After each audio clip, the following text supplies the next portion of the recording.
kohal, kus on Eesti mehed, kas Raidar Eke on jäänud ja kes võtab siit võidu, meil on võitjad kohal ja kas on see number 19 Lauri Lepisto hoopis, Lauri Lepisto tuleb siit ja võtab siit oma, nii et teeme aplausi, soomlane on 51. Congratulations, how was race, I mean these conditions and competitors and was it hard? Thank you. Yeah, the new snow made the first lap pretty well, very slow, and we had like 100 skiers on the line. But then, coming to the second lap, I tried to make a move, and it went quite well. 5 guys got away, and I knew that it will be all about the final sprint because the track is quite easy, and it was quite easy to come behind. Have you been here before? No, only in Otepää and Tartu.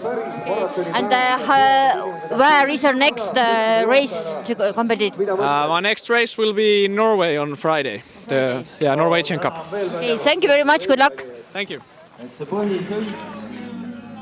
Teisi järjekordne võit Tartu maratonil, et tunne on kindlasti väga magus, et kui nii rasked olud on. Jaa, muidugi, aitäh ka!